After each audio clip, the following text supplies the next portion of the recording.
Renungan Pagi, Yesus nama di atas segala nama oleh Ellen G. White, 7 Oktober 2024. Mari kita berdoa. Bapa kami yang di sorga, Allah pencipta langit dan bumi, laut dan segala isinya, Allah yang maha besar, maha kuasa, sumber segalanya, yang kami sembah selalu melalui anak-Mu yang tunggal, Yesus Kristus. Terpujilah Yesus, anak Allah yang maha tinggi, yang adalah pembela bagi kami.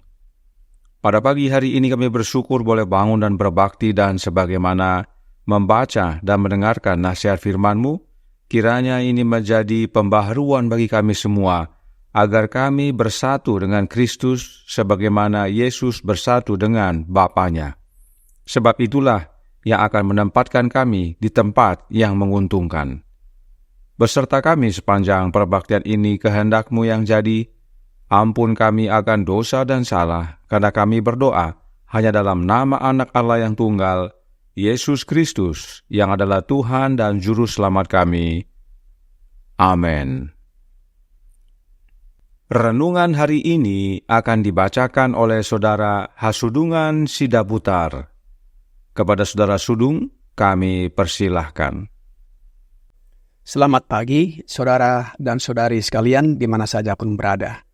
Bacaan renungan pagi kita hari ini, Senin tanggal 7 Oktober tahun 2024, berjudul Pembela. Ayat inti terdapat dalam Mazmur 18 ayat 2. Demikian firman Tuhan, "Ya Tuhan, bukit batuku, kubu pertahananku, dan penyelamatku."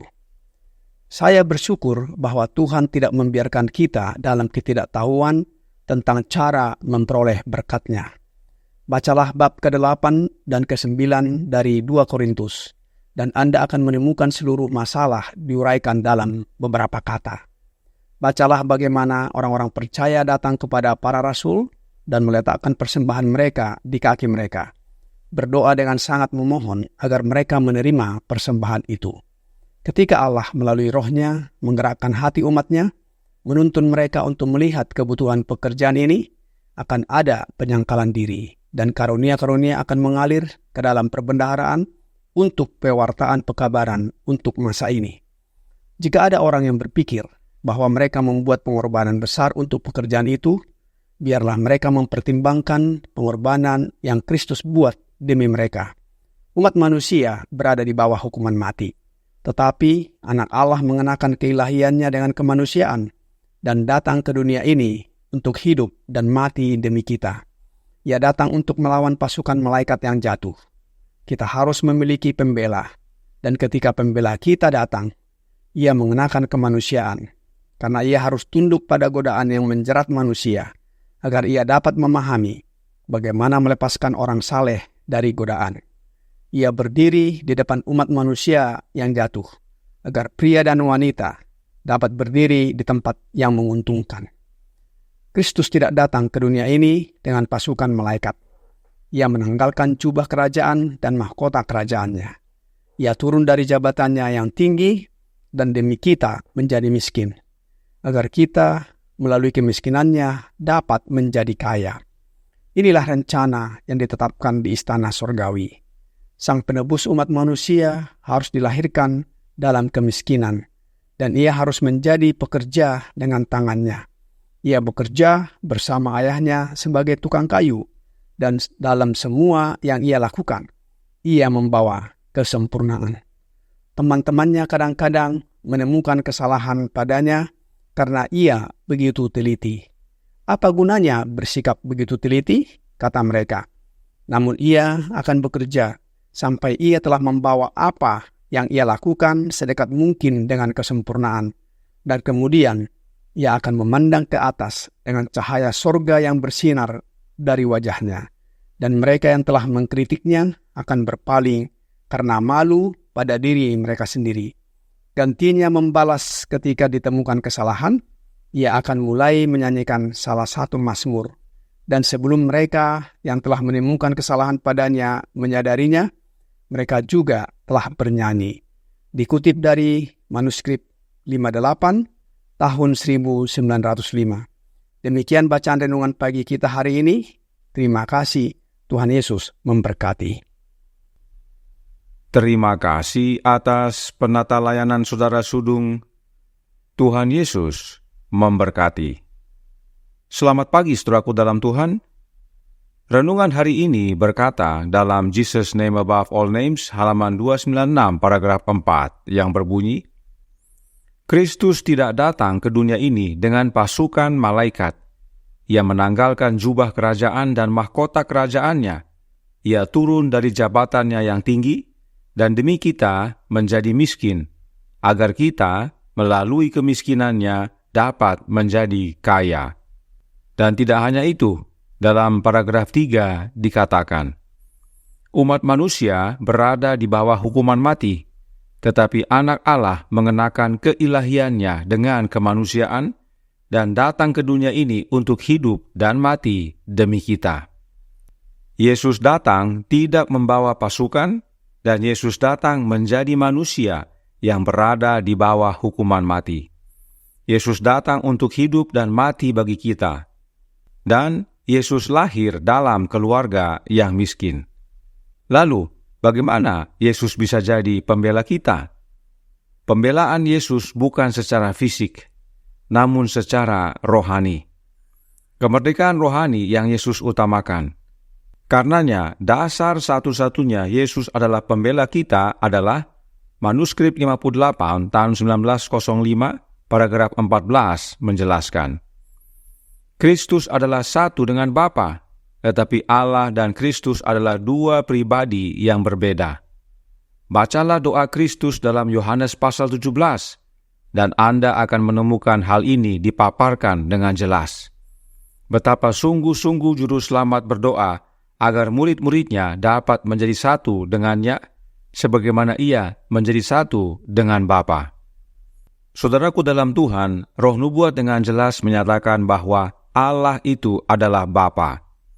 Allah yang adalah Bapa adalah pribadi yang berbeda dengan Kristus. Tetapi Bapa dan anaknya adalah satu.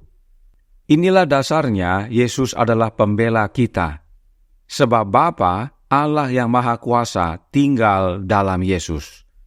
Dan Yesus memohon kepada Bapanya agar kesatuan antara Bapa dan Anak dapat menjadi kesatuan antara Kristus dan para murid. Itu sebabnya masih dalam paragraf yang sama dikatakan, mereka harus menjadi satu dengannya sebagaimana Dia menjadi satu dengan Bapa.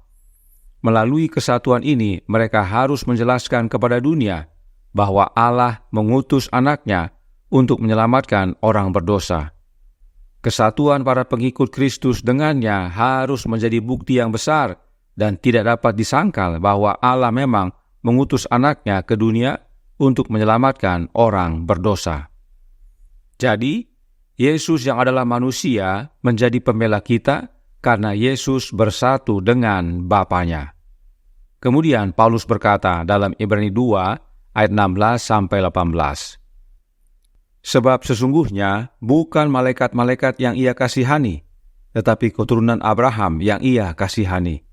Itulah sebabnya, maka dalam segala hal ia harus disamakan dengan saudara-saudaranya, supaya ia menjadi imam besar yang menaruh belas kasihan dan yang setia kepada Allah untuk mendamaikan dosa seluruh bangsa.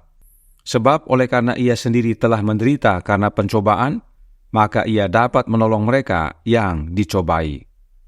Karenanya renungan hari ini menyatakan tentang hal ini dalam Jesus Name Above All Names, halaman 296 paragraf 3.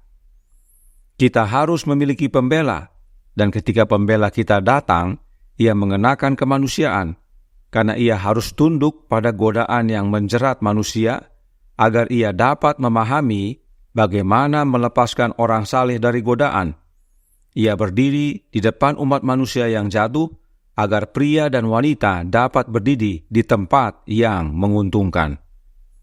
Kembali, hal ini bukan secara fisik, namun dalam hal kerohanian. Yesus pembela dalam hal kerohanian agar kita dapat berdiri di tempat yang menguntungkan.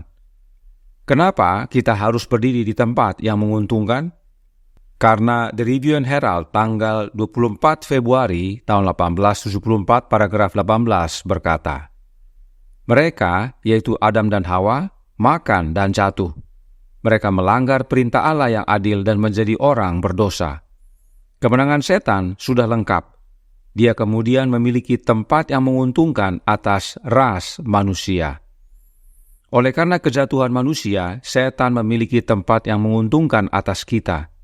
Tetapi pembela kita, Yesus Kristus, datang untuk ambil alih tempat itu dan berikan kepada kita yang percaya.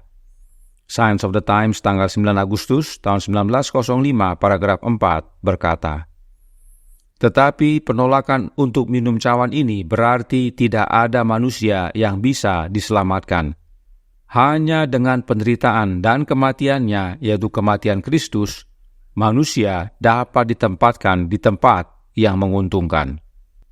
Inilah sebabnya Yesus harus datang menjadi manusia, agar dapat mengalami kematian, dan oleh kematian Yesus, setan dan kerajaan mautnya dimusnahkan. Dan kemudian, hidup Yesus yang sempurna dicurahkan kepada umat-umatnya, sehingga akhirnya manusia ambil alih tempat yang menguntungkan itu dari setan. Inilah makna Yesus adalah pembela kita. Kiranya ini menjadi sukacita dan pembaruan bagi kita semua, agar kita bersatu dengan Yesus oleh menerima Roh-Nya, maka kita bukan hanya menerima pembelaan dari Yesus, tapi kita ditempatkan di tempat yang menguntungkan. Tuhan memberkati, saya bawa dalam nama Yesus. Amin. Mari kita berdoa. Bapa kami yang di sorga, Allah pencipta langit dan bumi, laut dan segala isinya, Allah yang maha besar, maha kuasa, sumber segalanya, yang kami sembah selalu melalui anak-Mu yang tunggal, Yesus Kristus.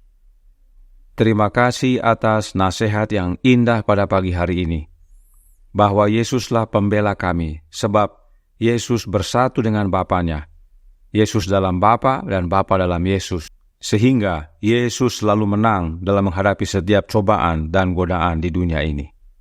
Karenanya tolong kami ya Bapa, curahkanlah Roh anak-Mu dalam hidup ini, sebab hanya dengan menerima Roh Kristus kami dapat bersatu dengan Yesus, maka pengalaman yang sama menjadi bagian kami. Kami boleh menerima kemenangan sebagaimana Yesus menang, dan kami ditempatkan pada tempat yang menguntungkan.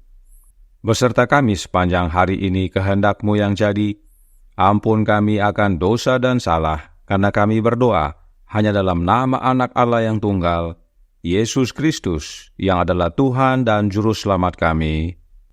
Amin.